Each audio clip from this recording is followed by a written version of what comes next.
ব্যবসা শুরু করার স্বপ্ন তো অনেকেই দেখেন, কিন্তু একটা চমকে দেওয়ার মতো প্রশ্ন দিয়ে শুরু করা যাক, কি বলেন? হ্যাঁ, করা যাক। ফ্রান্সের মতো একটা উন্নত দেশে একজন গড়পড়তা উদ্যোক্তার বাৎসরিক আয় কত হতে পারে বলে মনে হয়? এটা বেশ কঠিন প্রশ্ন। অনেকেই হয়তো ভাববেন বেশ ভালোই হবে।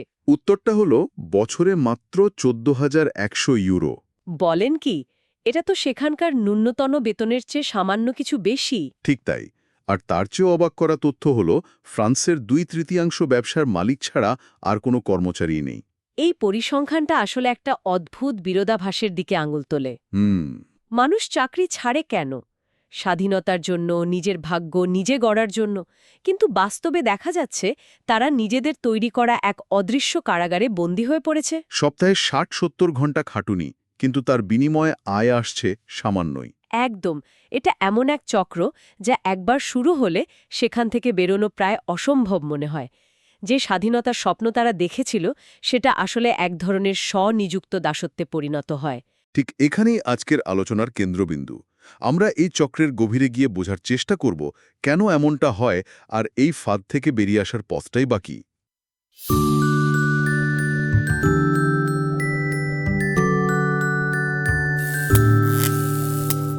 আর আমাদের এই অনুসন্ধানের গাইড হবে জশ কাফম্যানের লেখা দ্য পার্সোনাল এমবিএ বইয়ের কিছু মূল ধারণা।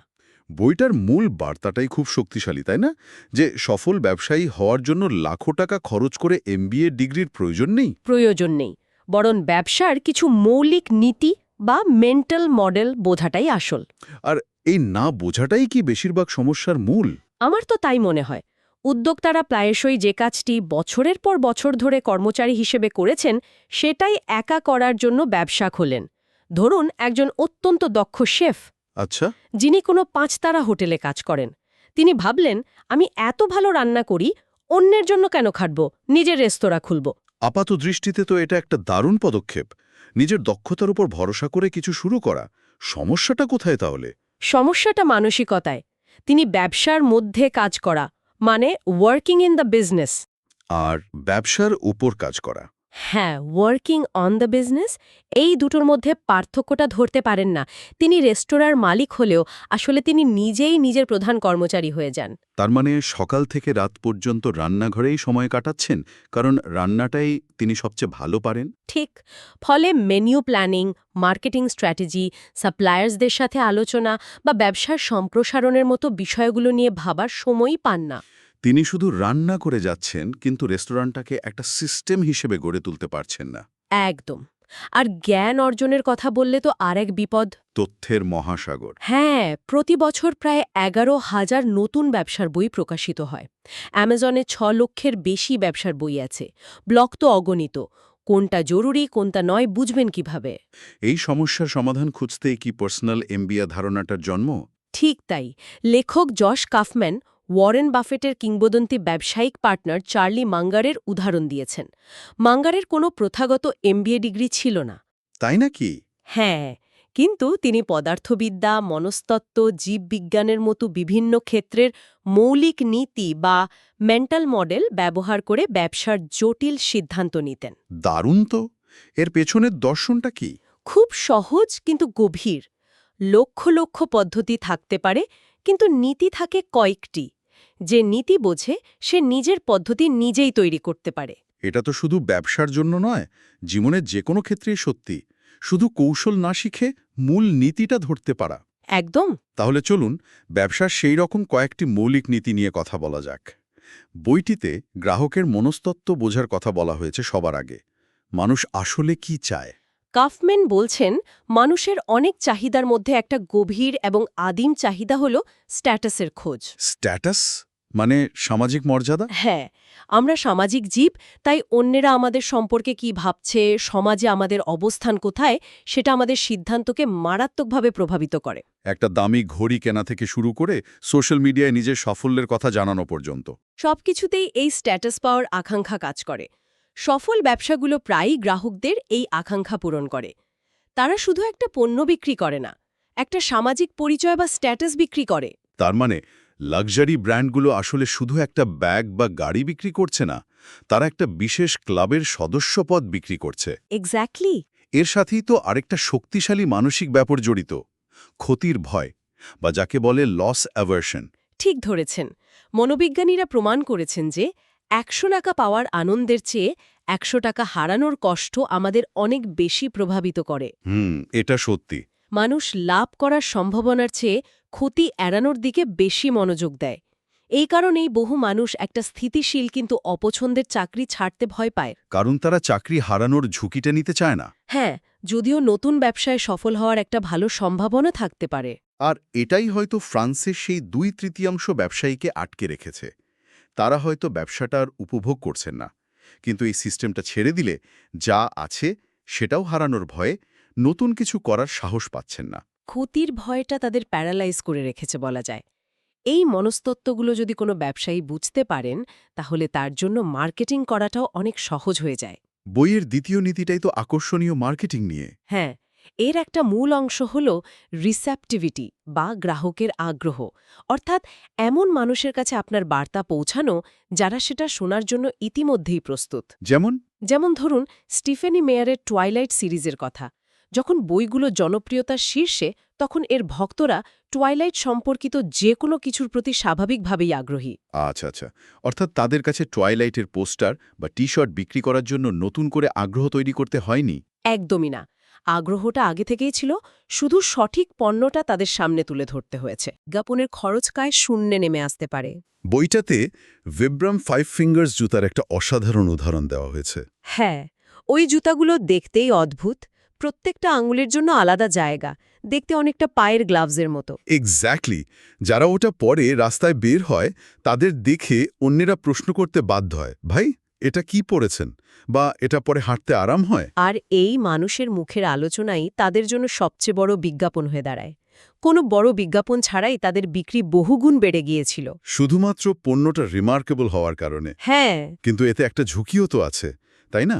ভিব্রামের জুতোটা হয়তো কাজ করেছে, কিন্তু বেশিরভাগ অদ্ভুত পণ্য তো মানুষ শুধু অদ্ভুত বলেই এড়িয়ে যায়। খুবই গুরুত্বপূর্ণ একটা প্রশ্ন। অবশ্যই ঝুঁকি আছে। রিমার্কেবল মানেই উদ্ভট বা কিম্বুতুকিমাকার হওয়া নয়। আচ্ছা। এর আসল অর্থ হল worthy of making a remark, বা মন্তব্য করার যোগ্য। আপনার পণ্যের ডিজাইন, কার্যকারিতা, গ্রাহক পরিষেবা যে কোনো কিছুই রিমার্কেবল হতে পারে। যা মানুষকে আপনার ব্র্যান্ড নিয়ে ইতিবাচক কথা বলতে উৎসাহিত করবে। কিন্তু শুধু রিমার্কেবল হলেই তো হবে না, আইডিয়াটা ব্যবসায়িকভাবে লাভজনকও হতে হবে। আর এখানেই তো আসল চ্যালেঞ্জ। একটা আইডিয়া মাথায় এলে আমরা প্রায়ই সেটার প্রেমে পড়ে যাই, কিন্তু সেটা বাজারে আদৌ চলবে কিনা তার নিরপেক্ষভাবে বিচার করা খুব কঠিন। এই বইতে কি ভালো আর খারাপ আইডিয়ার মধ্যে পার্থক্য করার কোনো কাঠামো দেয়া হয়েছে? হ্যাঁ, এবং এটা বইয়ের অন্যতম সেরা অংশ। কাফম্যান বাজার মূল্যায়নের জন্য 10টি মানদণ্ড দিয়েছেন। প্রত্যেকটা মানদণ্ডে 1 থেকে 10-এর মধ্যে স্কোর দিতে হয়। বাহ, এটা তো দারুণ। চলুন একটা সহজ উদাহরণ দিয়ে ব্যাপারটা বুঝি। ধরা যাক আমার আইডিয়া হলো ব্যস্ত পেশাজীবীদের জন্য ঘরে তৈরি স্বাস্থ্যকর দুপুরের খাবার পৌঁছে দেওয়া। চমৎকার আইডিয়া। প্রথম মানদণ্ড হল তাড়না বা ইউর্জেন্সি।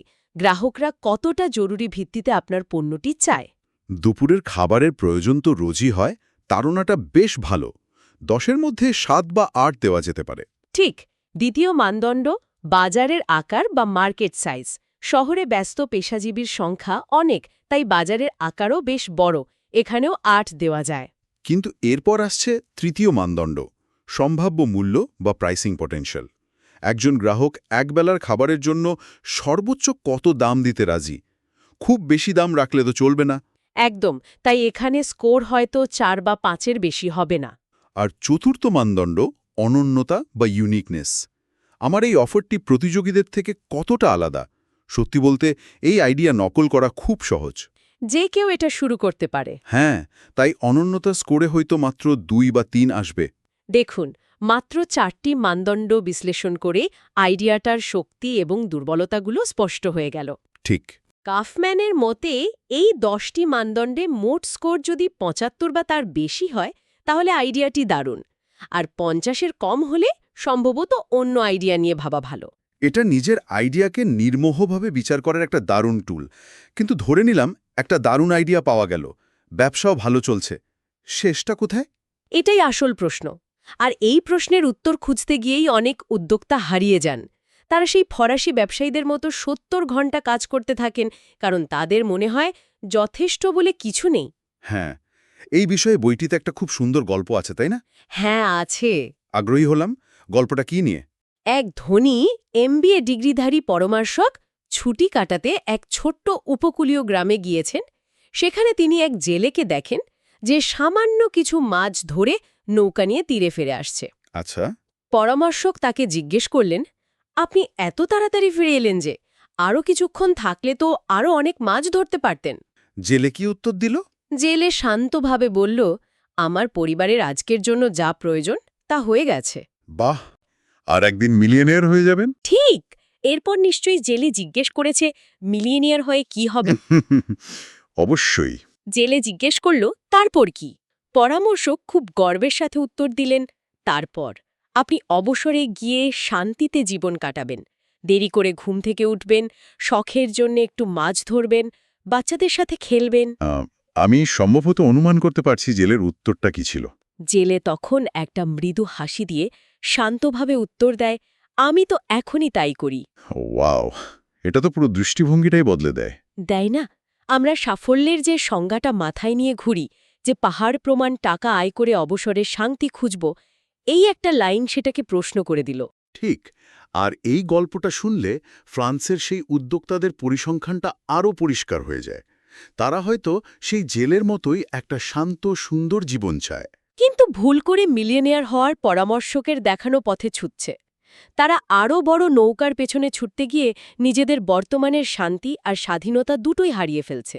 তার মানে ব্যবসার উদ্দেশ্য শুধু সীমাহীন মুনাফা নয়, বরং একটা যথেষ্ট বা সাফিসিয়েন্ট পর্যায়ে পৌঁছানো। যা আপনার জীবনযাত্রার মানকে সুন্দরভাবে টিকিয়ে রাখতে পারে। So what does this all mean? শেষ পর্যন্ত পুরো ব্যাপারটা নিজের চিন্তাভাবনার উপরই নির্ভর করে। শুধুমাত্র কর্মচারী হিসেবে কাজ করার মানসিকতা থেকে বেরিয়ে ব্যবসাকে একটা সিস্টেম হিসেবে দেখতে হবে। একদম। সিস্টেমকে নিজের জীবনের লক্ষ্য পূরণের জন্য ব্যবহার করতে হবে, সিস্টেমের দাস হওয়ার জন্য নয়। ফোর্বস ম্যাগাজিনের প্রতিষ্ঠাতা BT ফোর্বস ১৯১৭ সালে একটা খুব গভীর কথা লিখেছিলেন। কি লিখেছিলেন? তিনি লিখেছিলেন, আপনার সাফল্য আপনার ওপর নির্ভর করে, আপনার সুখ আপনার ওপর নির্ভর করে, আপনাকে নিজের চিন্তাভাবনা নিজেকেই উন্নত করতে হবে। আপনি একাই পৃথিবীতে আসেন, একাই মারা যান। মাঝখানের সময়টা আপনি নিজের চিন্তার সঙ্গে একাই কাটান। বাহ! এই একাকিত্বটা নেতিবাচক নয়, এটা আসলে আত্মনির্ভরতার কথা বলছে। ঠিক। আপনার ব্যবসার ভবিষ্যৎ আপনার চিন্তার মানের ওপরই নির্ভর করবে। দারুণ একটা কথা। ব্যবসার জ্ঞান অর্জন কোনো এককালীন বিষয় নয়, এটা একটা চলমান প্রক্রিয়া। ঠিক নিজের চিন্তাকে উন্নত করার মতোই আজকের এই আলোচনাটা হয়তো সেই প্রক্রিয়ার একটা অংশ। প্রশ্ন হল, এই আলোচনা শোনার পর নিজের জ্ঞান বাড়ানোর জন্য বা নিজের ব্যবসার কোনো একটা ছোট প্রক্রিয়াকে নতুন করে সাজানোর জন্য কোনো একটা ছোট পদক্ষেপ নেওয়া যেতে পারে। শুরুটা ছোটই হোক, কিন্তু হোক।